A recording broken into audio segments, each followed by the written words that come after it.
Masih di Telisik Kota, pemirsa, pernyataan Menteri Hukum dan HAM Yasona Laoly soal Tanjung Priok memantik reaksi. Warga Tanjung Priok, Jakarta Utara sempat turun ke jalan memprotes Yasona. Sang Menteri pun akhirnya meminta maaf. Lantas seberapa istimewa Tanjung Priok bagi sejarah perjalanan Jakarta? Berikut informasinya untuk Anda.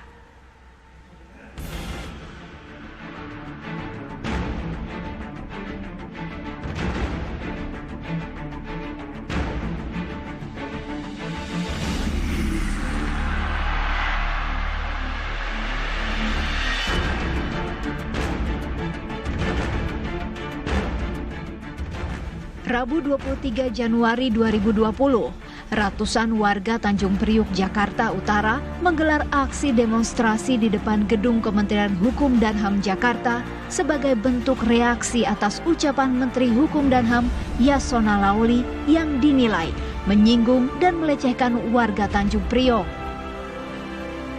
Massa menuntut Menteri Hukum dan HAM Yasona Laoly untuk meminta maaf dalam waktu 2 kali 24 jam kepada warga Tanjung Priok.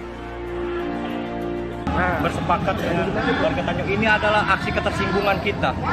Kita warga Tanjung Priok dibangun stigmatisasi soal kampung kriminal. Kami warga Tanjung Priok tetap akan mendesak Bapak Menteri untuk meminta maaf 2 kali 24 jam secara terbuka di hadapan media. Ini bentuk pelecehan sosial terhadap masyarakat Tanjung Priok. Jadi sekali lagi, hari ini kami tidak ada dialog, kami tetap berharap, bahkan kami mengundang Pak Menteri, kapan-kapan kita ngopi di Priok. Kita pastikan bahwa Priok itu aman, Priok itu tidak ada kriminal. Mungkin itu aja teman-teman, terima kasih. Sebelumnya, Menteri Hukum dan HAM Yasona Laoly membandingkan antara wilayah Tanjung Priok, Jakarta Utara dengan wilayah Menteng, Jakarta Pusat. Dalam pernyataannya, sang menteri mengatakan bahwa tingginya tindak kriminal di wilayah Tanjung Priok karena tingginya angka kemiskinan.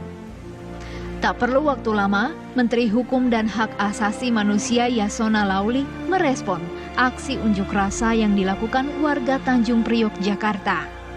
Yasona meminta maaf atas pernyataannya soal Tanjung Priok yang ditafsirkan berbeda. Ternyata berkembang penafsiran yang berbeda di media massa dan publik luas, sehingga saudara saya yang ada di Tanjung Priok merasa tersinggung. Maka saya menyampaikan permohonan maaf. Ya. Akan tetapi sekali lagi saya ingin sampaikan, saya sedikit pun tidak mempunyai maksud seperti itu. Ya, ini supaya tegas. Saya berharap setelah konferensi pers ini kita dapat kembali menyatukan hati dan diri kita sebagai sesama anak bangsa untuk membangun bangsa ini, ketimbang kita mencari soal-soal yang sehingga semua masyarakat bisa dapat dirugikan oleh karena perdebatan-perdebatan yang justru memicu kerancuan-kerancuan yang tidak perlu. Mudah-mudahan saya akan mencari waktu yang pas untuk nanti bisa dapat bertemu dengan tokoh-tokoh masyarakat di Tanjung Priok. Ya. Meski sudah meminta maaf, namun pernyataan Menteri Hukum dan HAM Yasona Laoly mematik reaksi budayawan Ridwan Saidi. Dia belum pernah ke Tanjung Priok ya, ini Menteri Kumdang ya. Kalau pernah ke Tanjung Priok, ya dia baru tahu bahwa daerah itu 24 jam. Sektor informalnya hidup. 24 jam bekerja, jadi pedagang-pedagang itu terus-menerus berdagang. Jadi marketnya juga bagus, karena orang bekerja di situ kan ada shifting ya. Ada yang shifting malam, shifting sampai jam 12 malam, itu banyak. Jadi tetap sektor informalnya itu hidup di Tanjung Priok. Kumuh yang sebelah mana yang kumuh? Udah rapi kok kampung-kampung di sana. Saya kan sering kali ke Tanjung Priok, nggak ada yang kumuh. Pernyataan dia mengesankan saya bahwa dia belum pernah ke Tanjung Priok. Dia kan pendatang ya, bukan orang sini kan. Jadi dia nggak tahu Jakarta. Nggak usah kriminalitas sama aja di mana-mana, bukan Tanjung Priok saja. Ya kan, kriminalitas kota di mana-mana ya sama. Tapi bukan Tanjung Priok saja. Karena di sana relatively kalau begal sih nggak ada, karena kota itu hidup gitu. Kota itu hidup. Ridwan juga menceritakan keistimewaan Tanjung Priok. Nggak ada di Tanjung Priok. Semuanya lengkap, semuanya komplit. Jadi agak berbeda dengan Jakarta Selatan ya. Tanjung Priok ikan-ikan segar banyak.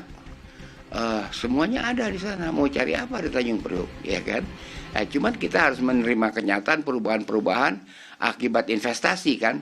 Pantainya sudah tidak indah lagi. Investasi merusak keindahan pantai, itu yang saya saksikan.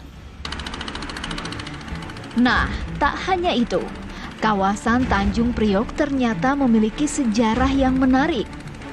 Di Jakarta, hanya Tanjung Priok yang memiliki kerajaan.